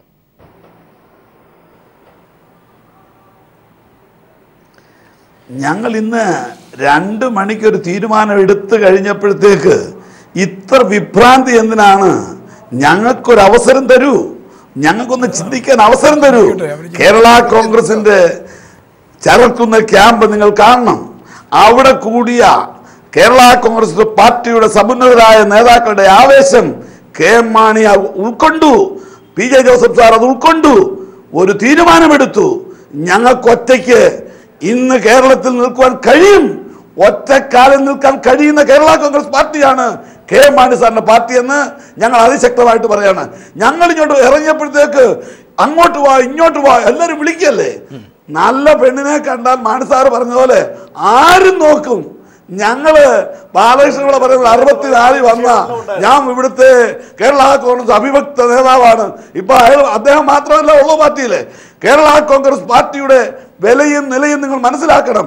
മാണി സാറും പി.ജെ. ജോസഫ് സാറും ഉൾക്കൊള്ളുന്ന കേരള കോൺഗ്രസ് പാർട്ടിക്ക് കേരളത്തിൽ വലിയ സ്ഥാനമുണ്ട്. ശ്രീ എബ്രഹാം ഇപ്പോൾ ഈ ചർച്ചയിൽ അല്പസമയം മുമ്പ് ശ്രീ ജോർജ് കുര്യൻ, അദ്ദേഹം ഉന്നത നേതാവാണ്, ബി.ജെ.പിയുടെ വളരെ വ്യക്തമായ ദേശീയ നിർവാഹക സമിതിയിൽ അംഗം ഒക്കെ ഉത്തരവാദിത്ത സ്ഥാനങ്ങൾ വഹിച്ച വ്യക്തിയാണ്. അദ്ദേഹം പറഞ്ഞ ഒരു കാര്യം, അഴിമതിയിൽ അഴിമതി ആഭരണങ്ങൾ ചാർത്തിയ ആ നല്ല പെണ്ണിനെ ഇപ്പോൾ വേണ്ടെന്നാണ്. അതിന് മറുപടി കേരള കോൺഗ്രസിന് അഴിമതി ഉണ്ടോ ഇല്ലയോ, അഴിമതി ഉണ്ടായിരുന്നുവല്ലോന്ന് അധികം താമസിക്കാതെ വിജിലൻസ് റിപ്പോർട്ടിന്റെ ആ റിപ്പോർട്ട് വരുമെന്നേ നിങ്ങളെന്താ ധൃതി വെക്കുന്നത്? ഞങ്ങൾ കറപുരളാത്ത കരങ്ങളുടെ ഉടമയാണ് കേരള കോൺഗ്രസ് എന്ന് കേരളത്തിലെ ജനങ്ങൾക്കറിയാം. കേരള കോൺഗ്രസ് പാർട്ടി ഇന്ന് വരെ നിലകൊണ്ടിട്ടുള്ളത് കേരളത്തിലെ കർഷകന് വേണ്ടി, കർഷക തൊഴിലാളികൾക്ക് വേണ്ടി. ഇന്ന് ഞാൻ പറയുന്നല്ലോ, എന്തൊരാവേശമാണ് ജനങ്ങളിലേക്ക് വന്നിരിക്കുന്നത്.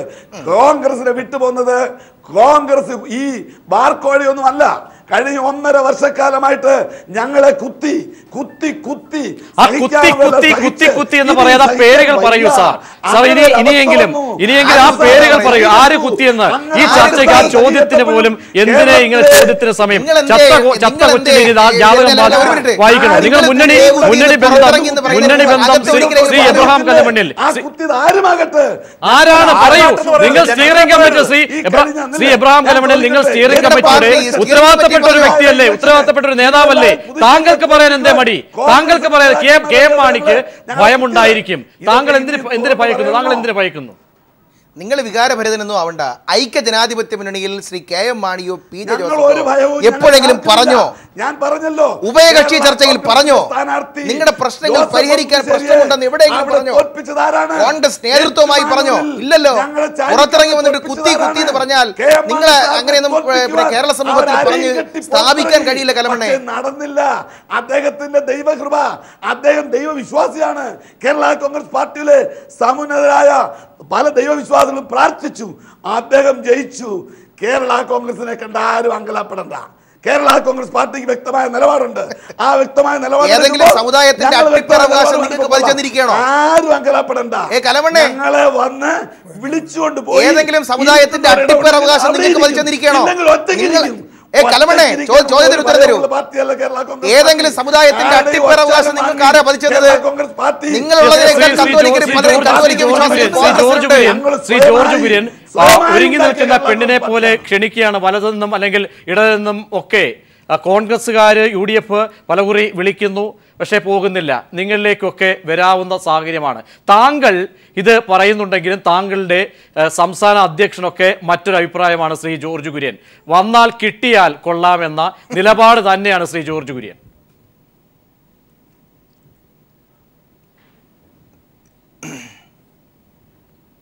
ൽ 1989 ശ്രീ പി.ജെ. ജോസഫ് UDF വിട്ടിട്ട് LDF-ൽ പോയി.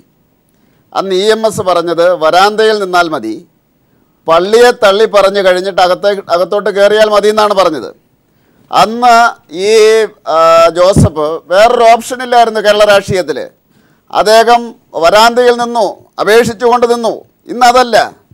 കെ.എം. മാണി ഒരു തീരുമാനമെടുക്കാൻ കാരണം ഈ 2 ഓപ്ഷനും അപ്പുറത്ത് മൂന്നാമതൊരു ഓപ്ഷനുണ്ട്. അതാണ് ഞാൻ മുമ്പേ പറഞ്ഞത്.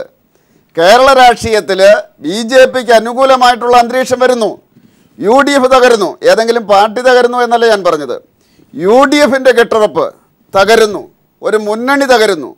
ആ മുന്നണി തകരുന്ന അവസരത്തിൽ BJPക്ക് ഒരു സ്പേസ് ഉണ്ടാകുന്നു. അവിടെ KM മാണി എന്നുള്ള വ്യക്തിയല്ല, കേരള കോൺഗ്രസ് അല്ല വിഷയം, മനോഭാവം മാറിയിരിക്കുന്ന രാഷ്ട്രീയ കക്ഷികളുടെ. അതുകൊണ്ട് KM മാണിക്കെതിരെ അഴിമതി ആരോപണമുണ്ട്. ഇന്നത്തെ മുഖ്യമന്ത്രിക്കെതിരെ അഴിമതി ആരോപണം ഉണ്ടായിരുന്നല്ലോ. അപ്പോൾ താൽക്കാലികമായിട്ടെങ്കിലും കോടതി അദ്ദേഹത്തെ കുറ്റക്കാരനല്ല എന്ന് വിധിച്ചിരിക്കുന്നു. അപ്പോൾ അതുകൊണ്ട് മുഖ്യമന്ത്രിയായി. അതുപോലെ KM മാണിക്കും കോടതിയിൽ നിന്ന് അദ്ദേഹത്തിന് നിയമപരമായിട്ട് താൻ കുറ്റക്കാരനല്ല എന്ന് തെളിയിക്കുവാനുള്ള അവകാശമുണ്ട്. അതുകൊണ്ടായിരിക്കണമല്ലോ 2 വർഷവും 3 വർഷവും ഒക്കെ അവർ പറയുന്നത്. ഞാൻ പറഞ്ഞു വന്നത് KM മാണിയുടെ തീരുമാനത്തിന് BJP എന്ന് പറയുന്ന വളരുന്ന ഒരു പ്രസ്ഥാനം കേരളത്തിലുണ്ട്, ഒരു ഓപ്ഷനുണ്ട് എന്ന് അദ്ദേഹത്തിൻ്റെ മനസ്സിലുണ്ട് എന്നുള്ള കാര്യം ഞാൻ അംഗീകരിക്കുന്നു. അത് പക്ഷേ KM മാണിയാണ് പറയേണ്ടത്. KM മാണിയാണ് പറയേണ്ടത് ഞാൻ എങ്ങോട്ട് പോകുന്നു, എന്തുകൊണ്ട് പോകുന്നു എന്ന് പറയേണ്ടത് KM മാണിയാണ്. അത് പറഞ്ഞാൽ തന്നെ സാഹചര്യം മാറേണ്ടിയിരിക്കുന്നു. അദ്ദേഹം കുറ്റക്കാരനല്ല എന്ന് ഏതെങ്കിലും വ്യവസ്ഥാപിത കോടതി പറയേണ്ടിയിരിക്കുന്നു. എങ്കിൽ മാത്രമേ ഈ രാഷ്ട്രീയപരമായിട്ടുള്ള മാറ്റം, ധ്രുവീകരണം പൂർത്തിയാകുകയുള്ളൂ. യെസ്, തീർച്ചയായും ശ്രീ ജയേഷ്, അതാണ് ഈ KM മാണിയെ കിട്ടിയാൽ കൊള്ളാമെന്ന് എല്ലാവരും കരുതുന്നു. ഇപ്പോൾ ശ്രീ MV ഗോവിന്ദ മാഷ് പോലും സൂചിപ്പിച്ചത് ഒരു സാഹചര്യം മാറിക്കഴിഞ്ഞാൽ, കാരണം ഇന്നത്തെ ആരോപണം ഒക്കെ നിലനിൽക്കുന്നു, അപ്പുറത്തേക്ക് മാറിക്കഴിഞ്ഞാൽ ഒക്കെ കേരള രാഷ്ട്രീയമാണ്, പല മാറ്റങ്ങളൊക്കെ കണ്ടതാണ്, കോടതിയൊക്കെ ഇടപെട്ടിരിക്കുന്ന വിഷയത്തിൽ നാളെ ഒരു സാഹചര്യം മാറിയാൽ ചിന്തിക്കുക, ഒന്നും പറയാൻ പറ്റാത്ത സാഹചര്യം ഇങ്ങനെ മാറുന്നു. ഇന്നും KM മാണി ഏവർക്കും ഒരു കിട്ടിയാൽ കൊള്ളാവുന്ന ഒരു കനിയായി മാറുന്ന ഒരു സാഹചര്യം. ശ്രീ എബ്രഹാം മലകൽമൻ പറഞ്ഞ പോലെ ദൈവത്തിൻ്റെ പുത്രനാണ് ശ്രീ KM മാണി. അദ്ദേഹത്തിൻ്റെ പ്രാർത്ഥനയോടെ അത് മാറ്റിയെടുക്കാൻ കഴിയുമെന്നുള്ള ഒരു ഉറപ്പുണ്ട് എന്നാണ് ശ്രീ എബ്രഹാം കലമണിൽ പറഞ്ഞത്. അപ്പോൾ ഇവിടെ BJPക്കാർ അവിടെ കാത്തു നിൽക്കുന്നു, ഇത് മുഴുവൻ ഞാൻ മാറ്റിത്തരാമെന്ന് പറഞ്ഞു. കാരണം ദൈവപുത്രന്മാരായി അവർ അവതരിച്ചു കഴിഞ്ഞു. അപ്പോൾ ഇവിടെ എന്താണ്, ഈ ബാർക്കോഴയുമില്ല, സരിതാ നായരുമില്ല, ഇതൊന്നുമില്ലാതെ UDF-നെ പിന്തുണച്ചുകൊണ്ട് ഉമ്മൻചാണ്ടി മുന്നോട്ട് പരക്കം പാകുകയാണ്. അപ്പോൾ കേരളത്തിലെ ജനങ്ങളെ മുഴുവൻ മണ്ടന്മാരാക്കാമെന്നാണ് ഇവരൊക്കെ വിചാരിച്ചിരിക്കുന്നത്. അതിൻ്റെ ഒരു ഭവിഷ്യത്താണ് ഈ പ്രാവശ്യം LDF അധികാരത്തിലേറിയതും ഇത്രയും ഭൂരിപക്ഷം മുന്നോട്ട് കാഴ്ചവെക്കാൻ കഴിഞ്ഞത്. അപ്പോൾ അവിടെ തന്നെ എന്താണ് BJP പറയുന്നത്, ഇനി ഒരൊറ്റ മാറുകയുള്ളൂ, ഇനി ഞങ്ങൾ ഒരാളിൽ ഇവിടെ ഇരിപ്പ് ഉറക്കുന്നില്ല, ഇനി 6 പേരൂടെ ഞങ്ങളോട് വന്നാൽ ഞങ്ങളൊരു കക്ഷിയായിട്ട് ഒരു മൂലയ്ക്ക് ഇരുന്നു കൊള്ളാം. അതിനുള്ളൊരു കക്ഷിയാണ് ശ്രീ KM മാണി. അദ്ദേഹത്തിൻ്റെ വാതിലുകൾ തുറന്നിട്ട് കഴിഞ്ഞു. ആ ഒരു മാനദണ്ഡം തന്നെയാണ് ഇവിടെ ഉണ്ടാക്കിയെത്തിയിരിക്കുന്നത്. അതിൻ്റെ ദൈവപുത്രനായി കാഴ്ച പിടിക്കാൻ വേണ്ടി ശ്രീ എബ്രഹാം കലമണ്ണിൽ അദ്ദേഹം പറയുന്ന കുന്തവും കൊണ്ട് പിന്നിൽ നിന്ന് കുത്തുന്നുണ്ട്, പക്ഷെ ആളിനെ അറിയില്ല. അപ്പോൾ പിന്നെ എന്ത് ചെയ്യാൻ പറ്റൂടെ? കേരളത്തിലെ ജനങ്ങൾ എന്താണ് തീരുമാനിക്കേണ്ടത്? തീർച്ചയായും ഇടവേളയ്ക്ക് ശേഷം പെട്ടെന്ന് മടങ്ങി. ശ്രീ ഗോവിന്ദ മാഷ്, ഇന്ന് നിലപാട് വിഴുങ്ങി അല്ലെങ്കിൽ പൂർണ്ണമായും നിലപാട് സ്വീകരിച്ചിട്ടില്ല, കാരണം പ്രാദേശിക തലത്തിൽ സഹകരണം തുടരും എന്ന ഒരു തീരുമാനത്തിലേക്ക് പോയിരിക്കുന്നു. എന്താണ് അങ്ങനെ ഒരു പലപ്പോഴും നൈതികമായ ഒരു നിലപാട് സ്വീകരിക്കാൻ കഴിയാതെ പോയതിൻ്റെ കാരണം? ഇപ്പോഴും പല മേഖലയും, കാരണം കോൺഗ്രസുമായിട്ട് സഹകരിക്കുന്ന നഗരസഭകളുണ്ട്, തദ്ദേശ സ്ഥാപനങ്ങളുണ്ട്, അവിടെയൊക്കെ തന്നെ സഹകരണം തുടരട്ടെ. അതൊന്നും പ്രായോഗികമാവില്ല. കേരള രാഷ്ട്രീയത്തെപ്പറ്റി ഗൗരവപൂർവ്വം കാണാതെ കൊണ്ടുവരുന്ന പ്രശ്നം അത്. ഇപ്പോഴൊരു മുന്നണി സംവിധാനത്തിൻ്റെ ഭാഗമായിട്ട് മത്സരിച്ചവരാണ്. ഇന്നിപ്പോൾ ഞാൻ വരുമ്പോൾ കണ്ട ഒരു വാർത്ത, PJ ജോസഫിനെതിരായിട്ട് വലിയ പ്രതിഷേധ പ്രകടനവും തുടർന്ന് കോലം കത്തിക്കലും കേരള കോൺഗ്രസിൻ്റെ ഓഫീസിലേക്ക് കോൺഗ്രസ്സുകാർ അക്രമം നടത്തുകയും ചെയ്യുന്ന സ്ഥിതി തൊടുപുഴയിൽ നിന്ന് വാർത്ത വന്നിരിക്കുകയാണ്. എന്ന് പറഞ്ഞാൽ ഈ രാഷ്ട്രീയത്തിൻ്റെ രസതന്ത്രം എന്ന് പറയുന്നത്, പക്ഷേ ഇവർ ഉന്നയിക്കുന്ന ഒരു കാര്യത്തിൽ കാരണം രാജിവെച്ചിട്ട് പുറത്തു പോകാമായിരുന്നു, കാരണം ഞങ്ങളുടെ കൂടി വോട്ട്, പക്ഷെ മറിച്ച് അതേ ചോദ്യം കൂടി അവർ കൂടി പറയുന്നു. അതിലൊന്നും കാര്യമില്ല, കൂറുമാറുന്ന പ്രശ്നമല്ല ഇത്. ഇതൊരു മുന്നണിയുടെ ഭാഗമായിട്ട് മത്സരിച്ച് ആ മുന്നണിയിൽ നിന്ന് ഞങ്ങളിതാ പോകുന്നു, സമദൂരം പ്രഖ്യാപിച്ച് പോകുന്നു എന്ന് പറഞ്ഞിട്ട് ഒരു വിഭാഗം അങ്ങോട്ട് മുന്നണിയിൽ നിന്ന് പോവുകയാണ്. ആ മുന്നണിയിൽ നിന്ന് പോകുന്ന ആളുകൾ ഇപ്പോഴും പറഞ്ഞിട്ടുള്ളത് ഞങ്ങൾ തദ്ദേശ സ്വയംഭരണ സ്ഥാപനങ്ങളുടെ ഭാഗമായിട്ടെല്ലാം ഉള്ള അധികാരങ്ങളും അവകാശങ്ങളും അതേപോലെ തുടർന്ന് പോകാനാണ് ഉദ്ദേശിക്കുന്നത്. അത് ഉമ്മൻചാണ്ടി വിചാരിച്ചാലും സാധിക്കില്ല, മാണി വിചാരിച്ചാലും സാധിക്കില്ല.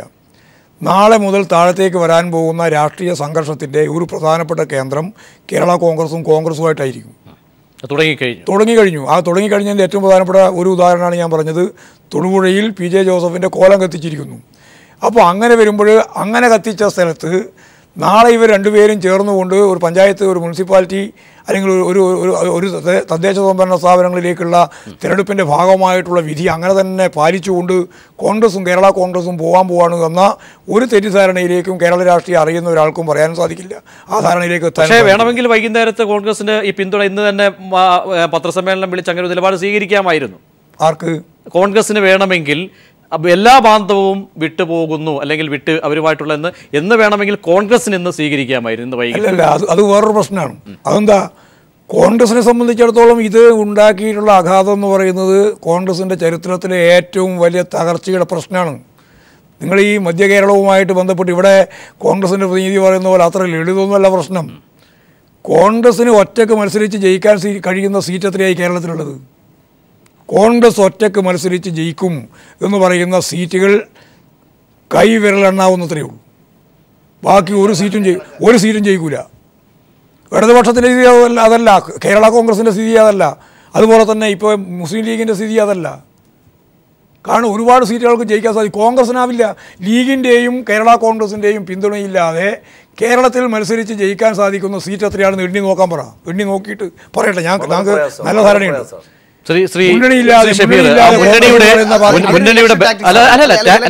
ഹൈപ്പോത്തറ്റിക് അല്ല ക്വസ്റ്റ്യൻ ഹൈപ്പോത്തറ്റിക് ആയിട്ടുള്ള ക്വസ്റ്റ്യൻ അല്ലല്ല നിങ്ങൾ നിലനിൽപ്പിന്റെ സാഹചര്യം ഈ ഗ്രൂപ്പ് പോരിൽ ഞാൻ ഒറ്റ കാര്യം ഗ്രൂപ്പ് പോരിൽ കാലുവാരുന്ന ഒരു ഘട്ടത്തിൽ കോൺഗ്രസ് തന്നെ നിലനിൽക്കുമ്പോൾ ഒരു പ്രബലമായ മുന്നണി അല്ലെങ്കിൽ ഒരു കക്ഷി വിട്ടുപോകുന്നത് നിങ്ങളെ ബാധിക്കില്ലെന്ന് അതിനെ ലാഘവത്തോടുകൂടി നിങ്ങൾ കാണുന്നു. ഇന്നത്തെ സ്ട്രക്ചറിൽ കേരള കോൺഗ്രസ് മാണിയുടെ പാർട്ടി മുന്നോട്ട് പോകില്ല. അങ്ങനെ പറയാം. ഞാൻ പറയാൻ മനസ്സിലാവുന്നുണ്ടല്ലോ. ഇന്നത്തെ ഈ സ്ട്രക്ചറിൽ അഥവാ ഈ MLA-മാരെയും ഈ ഭാരവാഹികളുമായിട്ടായിരിക്കില്ല കുറച്ച് ദിവസം കൂടി കഴിഞ്ഞാൽ കേരള കോൺഗ്രസ് കോൺഗ്രസിനും പോകാൻ പറ്റില്ല എന്ന് പറയാൻ മനസ്സിലാവുമല്ലോ. അതുകൊണ്ട് ബുധനാഴ്ച നിങ്ങൾ വിളിച്ചു ചേർക്കുന്ന യോഗത്തിൽ എന്താണ് തീരുമാനിക്കുന്നത്? ആ യോഗത്തിൽ എന്താ പ്രവർത്തകർക്കൊക്കെ ആവേശം പകരുന്ന കുറെ പ്രഖ്യാപനങ്ങൾ സംബന്ധിച്ച് കേരള മാണി എടുത്ത തീരുമാനത്തെ അതൃപ്തിയോടുകൂടി കാണുന്ന ഒരു വലിയ ജനവിഭാഗം ഇപ്പോൾ കേരള കോൺഗ്രസ് പ്രസ്ഥാനത്തിനകത്തുണ്ട്. ഒന്ന്. രണ്ട്, നേതൃത്വത്തിൻ്റെ തെറ്റായ തീരുമാനങ്ങളെ സസൂക്ഷ്മം നിരീക്ഷിച്ചുകൊണ്ട് നിൽക്കുന്ന ഒരു വിഭാഗം ആളുകൾ പുറത്തുണ്ട്. ഞാൻ ഒരു കാര്യം ഉറപ്പിച്ച് പറയാം, കുറച്ച് ദിവസം കൂടി കഴിഞ്ഞാൽ കേരള കോൺഗ്രസ് മാണി വിഭാഗത്തിന്റെ പാർട്ടിക്ക് ഈ സ്ട്രക്ചർ കേരള രാഷ്ട്രീയത്തിൽ ഉണ്ടാവില്ല. ഇത്രയും പാലക്കാട് തോൽവിയുടെ കാരണം സംബന്ധിച്ച റിപ്പോർട്ടിലേക്ക് വീരേന്ദ്രകുമാർ വരുന്ന ഒരു സാഹചര്യം ഞാൻ പറയട്ടെ. ഞാൻ കക്ഷിയിലെ ഒരു കാര്യം പറയാണ്. കക്ഷിയിൽ അതെ അടിയേറ്റ് കിടക്കുന്ന ആളുകളുടെ കക്ഷിയുടെ കാര്യം പറയാം. ഒന്ന്. രണ്ട്, RSP അവരൊക്കെ നിലപാട് രാഷ്ട്രീയ നിലപാടിലേക്ക് വന്നാൽ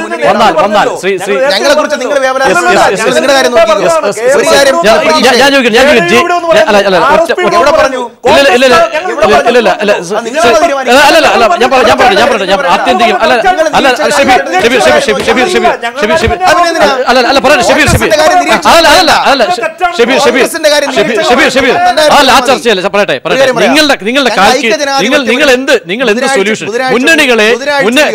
കക്ഷികളെ മുന്നണിയിൽ പിടിച്ചു നിർത്താൻ നിങ്ങൾക്ക് കഴിയാവുന്ന സാഹചര്യമാണ്? ഒറ്റ ചോദ്യം. അതോ കോഹ്ലിയിലേക്കാണോ പോകുന്നത്? 9-ാം തീയതി ഐക്യജനാധിപത്യ മുന്നണി കൂടുന്നുണ്ട്. ഇതുവരെയും ഇതുവരെയും ഇപ്പോൾ ഒരു തെരഞ്ഞെടുപ്പ് നടത്തില്ലല്ലോ. ഇതുവരെയും കേരള കോൺഗ്രസ് മാണി ഉഭയകക്ഷി ചർച്ചയിൽ ഒരിടത്തും തന്നെ ഞങ്ങൾക്ക് എന്തെങ്കിലും തരത്തിൽ പ്രയാസമുണ്ടെന്നും വിട്ടുപോകുന്ന തരത്തിൽ ചർച്ച ചെയ്യപ്പെടണമെന്നും പറഞ്ഞിട്ടില്ല. മുന്നണിക്കകത്ത് പറഞ്ഞിട്ടില്ല, ഉഭയകക്ഷി ചർച്ചയിൽ പറഞ്ഞിട്ടില്ല, കോൺഗ്രസിൻ്റെ സംസ്ഥാന നേതൃത്വത്തോട് പറഞ്ഞിട്ടില്ല, കോൺഗ്രസ് ഹൈക്കമാൻഡോട് പറഞ്ഞിട്ടില്ല. ഒരു സുപ്രഭാതത്തിൽ പിന്നെ ചരൽക്കുന്നിൽ വിളിച്ചു കൂട്ടിയിട്ട് മുന്നണി വിടുന്നു എന്ന് പറയുമ്പോൾ അതിൻ്റെ പ്രായോഗികതയെ സംബന്ധിച്ചാണ് ഞാൻ പറഞ്ഞത്. ഒരു കാര്യം ഉറപ്പിച്ച് നിങ്ങൾ എഴുതി വെച്ചോ, ഐക്യ ജനാധിപത്യ മുന്നണിക്ക് ഒരു പ്ലാറ്റ്ഫോം കേരളത്തിലുണ്ട്.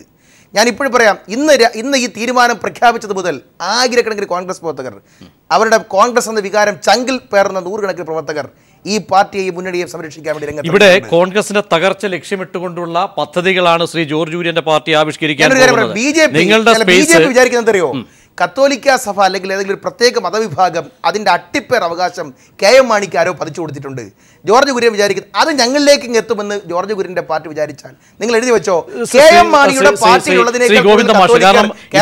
BJP ഒരു അവിടെ UDF ചിത്ലമാകുമ്പോൾ BJP ഒരു സ്പേസിലേക്ക് അതിലേക്ക് KM മാണി പോകുന്ന ഒരു സാഹചര്യം അത് ഒരു പക്ഷേ ഭാവിയിൽ തടയിടാനുള്ള ഒരു നിലപാടിലേക്ക് നിങ്ങൾ പോകുമോ എന്ന ഒരു ചോദ്യം കൂടി സ്വാഭാവികമായിട്ടും വരുന്നുണ്ട്. ഇവിടെ സംഭവിക്കാൻ പോകുന്നത് കോൺഗ്രസിൻ്റെ അതായത് മതേതര കാഴ്ചപ്പാട് കൂടി നിങ്ങൾ പ്രകടനപത്രികയിൽ പറയുന്നുണ്ട്. അത് സംരക്ഷിക്കപ്പെടേണ്ട ബാധ്യത കൂടി നിങ്ങൾ. അതാണ് ഞാൻ പറഞ്ഞത്. ഞങ്ങളുടെ മുന്നണിയുടെ ഏറ്റവും പ്രധാനപ്പെട്ട കൊടിക്കൂറ തന്നെ ഉയർത്തിപ്പിടിക്കുന്നത് മതനിരപേക്ഷതയാണ്. ഈ മതനിരപേക്ഷത നിലനിർത്തുമെന്നുള്ള പ്രഖ്യാപനത്തിലൂടെയാണ് കേരളത്തിലെ ജനങ്ങൾ ഇടതുപക്ഷ ജനാധിപത്യ മുന്നണിക്ക് അനുകൂലമായിട്ട് നിൽക്കുന്നത്. അതിന് ഒരു സംശയവും ഞങ്ങൾക്കില്ല. കോൺഗ്രസ് വർഗീയ ശക്തികൾക്ക് ഒപ്പം നിൽക്കുകയോ മൃദുലമായ നിലപാട് സ്വീകരിക്കുകയോ ചെയ്യുകയാണ് ചെയ്തത് BJPയോട്. ആ BJPയെ ഒപ്പം ചേർക്കാൻ വേണ്ടിയിട്ടും അതുപോലെ തന്നെ അവർക്ക് അക്കൗണ്ട് തുടങ്ങാനും എല്ലാ സൗകര്യം കൊടുത്തത് നിയമത്ത് 32,000 വോട്ട് പാർലമെൻറ്റ് തെരഞ്ഞെടുപ്പിലുണ്ടായിരുന്ന കോൺഗ്രസിന് 20,000 വോട്ട് എവിടെ പോയി എന്ന് ഇപ്പോഴും കോൺഗ്രസിൻ്റെ ഒരാളും പറഞ്ഞിട്ടില്ല. എത്രയോ ചർച്ചയിൽ ഞാൻ തന്നെ ചോദിച്ചിട്ടുണ്ട്, എവിടെയാ പോയേ? ആ വോട്ട് പോയത് വേറെ എവിടെയല്ല, ഇടതുപക്ഷ ജനാധിപത്യ മുന്നണിക്ക് അനുകൂലമായിട്ട് കിട്ടിയിട്ടില്ല. ആ വോട്ട് പോയത് BJPക്ക് അനുകൂലമായിട്ടാണ്. അക്കൗണ്ട് തുറന്നത് കോൺഗ്രസിൻ്റെ ചെലവിലാണ് ഈ കേരളത്തിൽ. ഞാൻ പറഞ്ഞു തീർന്നിട്ടില്ല. അതിൻ്റെ ഒപ്പം തന്നെ പറയാൻ ഉദ്ദേശിക്കുന്ന ഒരു കാര്യമുണ്ട്. പഴയ കോൺഗ്രസ്സാണ് ഇന്ത്യയിലെ പുതിയ BJP. അല്ലാണ്ട് വെറുതെ എവിടുന്ന് പൊട്ടിമുളച്ച് വന്നൊന്നുമല്ല. പഴയ ആളുകളല്ല, പഴയ ജനസംഘമൊന്നുമല്ല ഇപ്പോഴത്തെ BJP എന്ന് പറയുന്നത്. പഴയ കോൺഗ്രസ്സാണ്. കോൺഗ്രസിൻ്റെ പ്രസിഡന്റ്, സംസ്ഥാന പ്രസിഡന്റുമാർ, കോൺഗ്രസിൻ്റെ ജില്ലാ പ്രസിഡന്റുമാർ, അതിൻ്റെ ഏറ്റവും പ്രധാനപ്പെട്ട ഭാരവാഹികൾ മുഴുവൻ BJP ആയിട്ട് മാറുകയാണ് ചെയ്തിട്ടുള്ളത്. ചർച്ച സങ്കീർണമാക്കിയല്ല. ഒറ്റ കാര്യം ചിന്തിക്കുക. മതനിരപേക്ഷതയ്ക്ക് ഒറ്റ കാര്യം മതനിരപേക്ഷതയ്ക്ക് വിഘാതം സംഭവിക്കുന്ന ഒന്നുമേ ഈ കാര്യത്തിൽ കെ മാണിയുടെ കാര്യത്തിലായാലും ഭാവിയിലെ കാര്യമാണ് അദ്ദേഹം എന്തായാലും സൂചിപ്പിച്ച് ഒന്ന് തടസ്സമുണ്ടായത്. ശ്രീ ജോർജ് കുര്യൻ, എന്തായാലും എല്ലാ ചർച്ചകളും BJPയിലേക്ക് തന്നെ കേന്ദ്രീകരിക്കപ്പെടുന്നു. അവസാനമായി ചുരുക്കി മറുപടി. ശ്രീ ജോർജ് കുര്യൻ.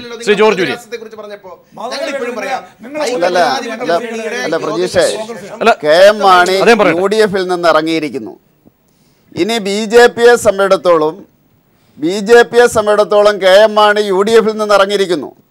അദ്ദേഹം എങ്ങോട്ട് പോയാലും ഭാരതീയ ജനതാ പാർട്ടിക്ക് അതുകൊണ്ട് ഗുണമാണ്. കാരണം പല മണ്ഡലങ്ങളിലും ചില വോട്ടുകൾ സ്പ്ലിറ്റ് ചെയ്യപ്പെടും. ഭാരതീയ ജനതാ പാർട്ടി ജയിക്കാനുള്ള സാഹചര്യമുണ്ടാകും. അതുകൊണ്ടാണ് ഞാൻ പറഞ്ഞത്, കെ.എം. മാണിയുടെ ഈ നടപടി കൊണ്ട് കേരള രാഷ്ട്രീയത്തിൽ ഏറ്റവും ഗുണം കിട്ടാൻ പോകുന്നത് ഭാരതീയ ജനതാ പാർട്ടിയാണ്. അങ്ങനെ ഒരു സാഹചര്യത്തിൽ എന്തിന് ഞങ്ങൾ മാണി സാറിനെ കുറ്റം പറയുകയും അദ്ദേഹത്തെ വെറുപ്പിക്കുകയും ചെയ്യണം? അത് ഞങ്ങൾ ചെയ്യുന്നില്ല. പക്ഷെ ഒരു കാര്യം ഞങ്ങൾ പറയുന്നുണ്ട്,